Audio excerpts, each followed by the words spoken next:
quelque chose qui me tenait particulièrement à cœur, c'est d'avoir mon propre magasin. Je voulais avoir un grand magasin, à moi. Je devais avoir 24-25 ans. C'était les ancêtres de Airbnb.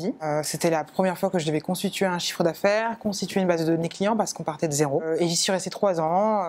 J'ai fait un petit peu le tour du poste et ça me manquait un petit peu de création et de créativité. Donc j'ai commencé à candidater auprès de marques dans la mode avec mon diplôme d'université classique. Ça n'a pas fonctionné. Et c'est là que je me suis dit qu'il fallait que j'aille chercher un peu de crédibilité et un peu plus de compétences dans ce secteur et que j'ai décidé de rejoindre l'Institut français de la mode. J'avais travaillé pendant 3 ans, donc c'est retour à l'école, face à des personnes qui sortent d'école de commerce, donc qui sont plus frais, plus vifs.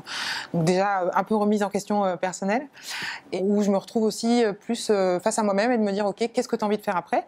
C'était quand même censé être un tremplin. Et là, je décide de me rapprocher de mon rêve d'enfant. J'ai été faire un stage à la fin de l'année et demie à l'IFM, au printemps Haussmann, en tant que manager des ventes. Au bout de 6 mois, ils m'embauchent et ils mettent sur le deuxième marché le plus gros du grand magasin. Là, j'adore. J'y reste pendant 3 ans. Course complètement effrénée au chiffre d'affaires, rythme assez intense en grand magasin parce qu'on enchaîne les soldes, les bijoux en or, toutes les opérations spéciales, les ventes privées et j'en passe. J'ai été en bout de course un peu fatiguée et j'ai burn-out. Dans la société, on fait souvent le lien entre burn-out et fatigue, ce que j'ai d'ailleurs fait moi-même comme erreur.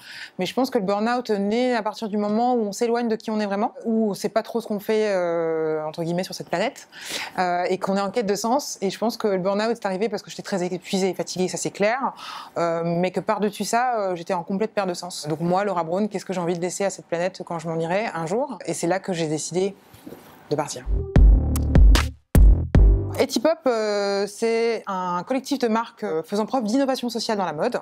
Nous, on les choisit en fait selon 3 axes.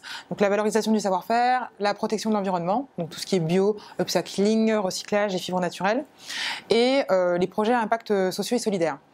Etipop, c'est un accélérateur de marques. C'est une plateforme de vente et de visibilité pour aider ces marques à grandir.